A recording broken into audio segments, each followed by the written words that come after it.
welcome back to another vlog. I'm using my other phone to film, so hopefully the quality is okay. I don't know what the audio sounds like, so hopefully it's fine. I'll try my best to fix it in post if things sound a bit funny. It looks very gloomy. It's cloudy outside, but it's not this dark. I don't know why that is with this phone, so please bear with me on that. I've been reading a lot of audiobooks recently. I think I've read like 4 or 5 audiobooks the past couple of weeks, which is a good thing, obviously, because that means I'm reading, but I haven't made any dent on my physical TBR and I would love to amend that. So for this week, I thought to read one of my physical books that I currently have with me, and I've decided to start with this one. This is The Omnivore's Dilemma by Michael Pollan. Can we just take a moment to appreciate the book cover? Like, it's so pretty. This is a nonfiction book, and obviously it'll talk about food. It says, The Omnivore's Dilemma, A Natural History of 4 Meals. I wonder if it's going to be similar to the formatting of The Botany of Desire, which is the only book that I've read from him, and I really liked his writing, so I decided to get another one of his books, because I'm curious to see like what he's going to be talking about here. Obviously, The Botany of Desire, he talked a lot about plants. This one is specifically about food, and I know that he's written quite a few books about food, so this is just the first one that I have. Actually, let me go ahead and take a look at the table of contents. Okay, so I think it is similar in formatting. The only difference is this one has 3 parts. The Botany of Desire had 4 parts. In that one, he talked about 4 different plants and talked about 4 different human desires. And the way that he just compared those 2 together and like talked about like the history and stuff and linked it back to the human desire, I thought that that was very cool and very interesting to read about. And his writing was just so engaging and I just really liked it.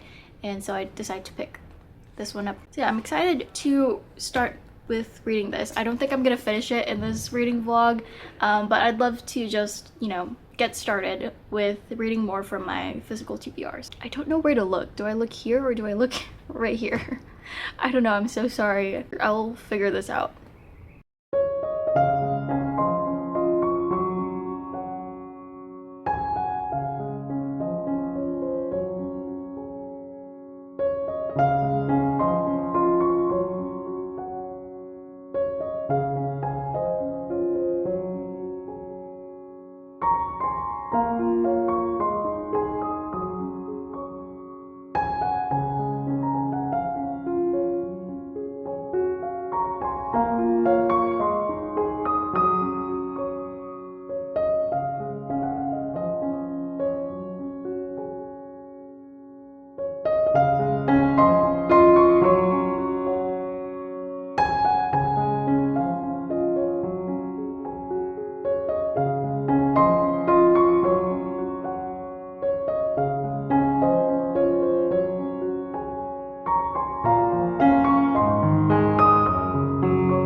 Good morning. So I am still in the very beginning of this book, as you can tell. I'm going through this book very slowly. So far, it's been very interesting. We are in this industrial part, basically the industrialization of the agriculture industry and farming and stuff like that. And I think I am kind of understanding, or at least I think I know what Jonathan Safran Foer was getting at in Eating Animals when he referenced this book. So in that book, he talked about how when he read this book, he felt that Michael Pollan didn't really go through things further. And I think what he meant by that is, I guess, with his research or like his investigation or interviews with these farms. I have just gotten to chapter 4. So I think this is just where he's gonna get into the whole like animal farming industry maybe. So far he's just talked a lot about corn and like the history of that in relation to farming and industrial farming. From what I've read so far, I think I can understand where Jonathan Safran Foer was talking about how he didn't really go through things further. Like, he does talk about the changes with like from going from family farming to factory farming in a sense. He also does mention stuff with the government and like changes in policies and stuff like that, but it's very vague. Like, he does say that there are like subsidies and stuff, but it's very vague. He doesn't say like what specific laws were put in place and like why those laws were placed in the first place. He does say that it is for the benefit of the corporations and not really for the farmers, but again, it's not really talked about further. Another interesting thing that I read about here was this thing called like fixing. Let me just find it. So I don't think I can explain it that well. It's on page 41. It says, "The great turning point in the modern history of corn, which in turn marks a key turning point in the industrialization of our food, can be dated with some precision to the day in 1947 when the huge munitions plant at Muscle Shoals, Alabama, switched over to making chemical fertilizer. After the war, the government had found itself with a tremendous surplus of ammonium nitrate, the principal ingredient in the making of explosives. Ammonium nitrate also happens to be an excellent source of nitrogen for plants." So basically stuff about those things, like creating this synthetic fertilizer, like chemical fertilizer, specifically from nitrogen. The discovery of synthetic nitrogen changed everything, not just for the corn plant and the farm, not just for the food system, but also for the way life on Earth is conducted. All life depends on nitrogen. It is the building block from which nature assembles amino acids, proteins, and nucleic acids. The genetic information that orders and perpetuates life is written in nitrogen ink. But the supply of usable nitrogen on Earth is limited. Although Earth's atmosphere is about 80% nitrogen, all those atoms are tightly paired, non-reactive, and therefore useless. To be of any value to plants and animals, these self-involved nitrogen atoms must be split and then joined to atoms of hydrogen. Chemists call this process of taking atoms from the atmosphere and combining them into molecules useful to living things, fixing that element. Until a German-Jewish chemist named Fritz Haber figured out how to turn this trick in 1909, all the usable nitrogen on Earth had at one time been fixed by soil bacteria living on the roots of leguminous plants, such as peas or alfalfa or locust trees, or, less commonly, by the shock of electrical lightning, which can break nitrogen bonds in the air, releasing a light rain of fertility. So that is what I was talking about, the fixing thing. By creating these like chemical fertilizers, it helps to fix the nitrogen so that plants could be able to use that nitrogen, be able to, I guess, like grow faster or like produce more. Anyway, I was talking about that because I recently saw this post on Instagram this morning that was kind of the same thing but with mangoes here in the Philippines. Let me see if I can find that post. This is from the post by peso.weekly. I'll put the link in the description below, but it's basically this sort of carousel post. So it's this post right here. I did not know this at all. So it says, in the 60s, mangoes were a rare luxury. They only fruited once a year, sometimes not at all. One young scientist had a radical idea. What if a simple fertilizer could make mangoes bloom on command? Ramon Barba thought the answer might lie in potassium nitrate. So that was what made me think of this book again, because again, it's a nitrogen related chemical fertilizer thing. He tested it on 100 barren mango trees in Bulacan. These trees hadn't fruited in 10 years. He sprayed them with a 1% potassium nitrate solution. Within 2 weeks, flowers appeared. 4 months later, mangoes. Lots of them. Farmers could now produce mangoes year-round. The Philippines tripled its mango yield. Millions of Filipinos built livelihoods on mango farming. That he could have made millions, he didn't. Barba patented the method but never enforced royalties. He believed it should be free. He wanted farmers to thrive, not just him. I didn't earn much, he once said, but I know what it's worth. So, again, another thing that also reminded me about this book from this post is not just from the nitrogen, the chemical fertilizer thing, but also with the patent. Not just the actual like fertilizer thing was patented, but actual like species of corn as well were patented. Because once these seeds are grown, the new seeds from that like corn yield are not as good as the previous generation. So you'd have to keep buying more of these seeds because you want this specific corn to grow and not be, you know, bad. That was just like another thing that reminded me of this book from that post. And I thought that that was just interesting, so I wanted to bring it up and share it with you guys. So again, the post is linked in the description below if you'd like to read more on it.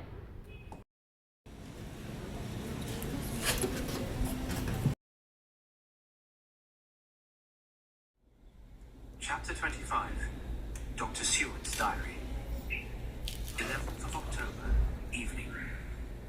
Kerr has asked me to note this, as he says he is hardly equal to the task, and he wants an exact record kept, without any controlling force subduing or restraining her, or inciting her to action. Relapse comes quickly, preceded only by a spell of warning silence.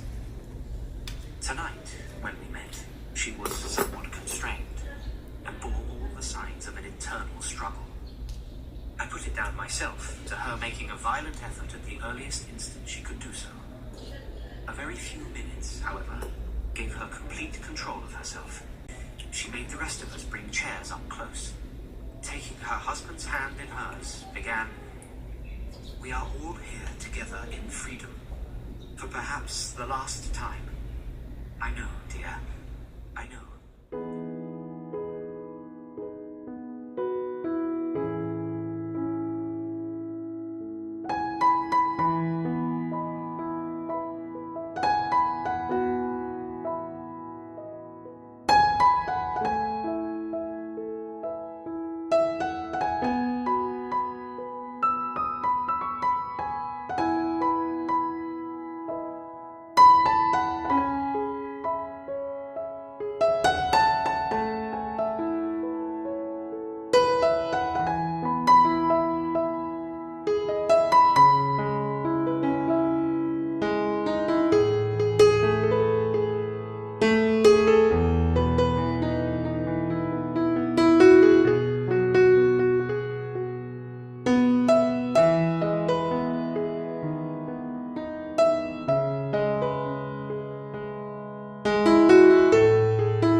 It looks like I'm not wearing any lipstick, but I am. But I bought a new lipstick, which is a bit more of like that brown nude color. I normally buy like bricks and reds, but I bought something different this time. So before I actually come and share what I wanted to share with you, I'm gonna be talking about my reading updates first. So I haven't read more of The Omnivore's Dilemma. I'm just listening more of the Dracula audiobook on Audrey. I'm almost done. I just need to listen to one last chapter and then I'll be finally done with the book. It's been a long time since I've started this audiobook. I think I started it around November last year or something like that. I'm very excited to see how it finally ends because we're sort of coming back full circle on the story. Like we're back at Castle Dracula, so I'm very excited to see how it all goes down, because it is a pretty long chapter. It's like 55 minutes long or something. So yeah, excited to finish that maybe later today or later tonight. I don't know yet. And I'm also actually reading another book. So I'm currently reading 3 books at the moment. Yeah, I started this book the other night.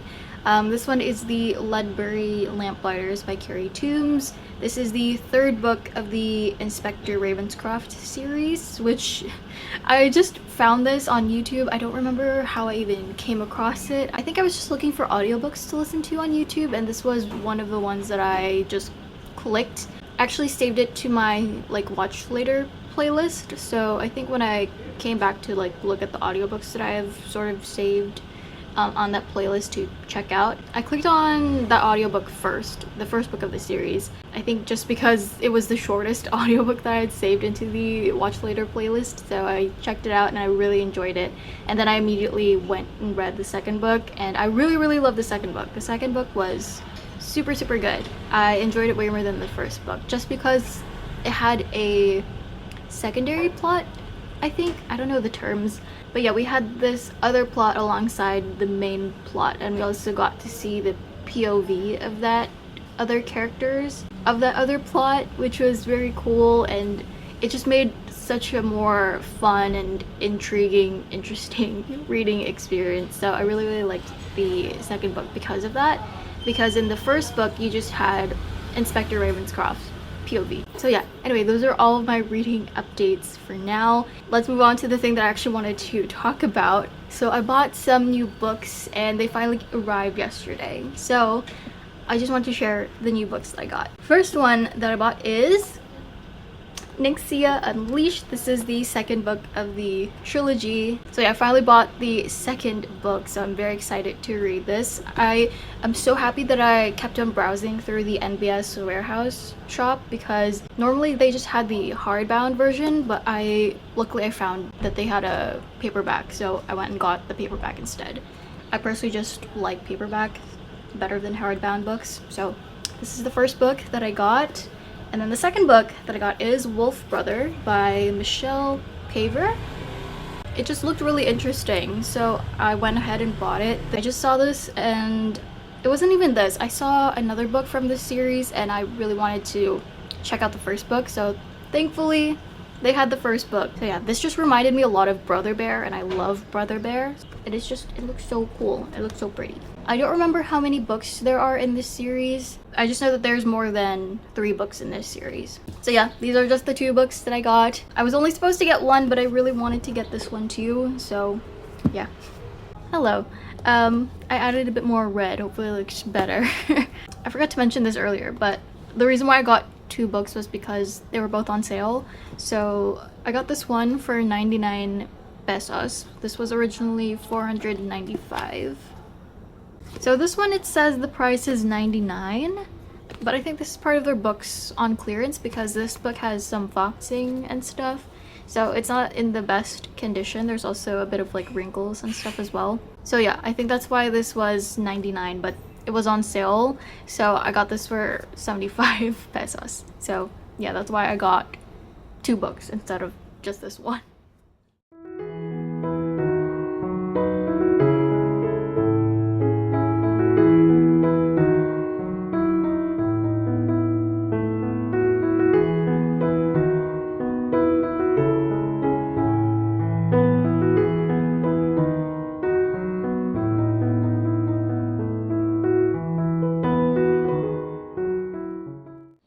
Everyone, I think this is going to be the final part of this vlog. So before I end this vlog, I do have some reading updates. I finished reading or listening to the Ledbury Lamplighters. I actually finished that before I finished Dracula. I don't know why. I don't know why I decided to put off finishing it. It's just I had 1 chapter left and it wasn't as dramatic or epic as I thought it was going to be.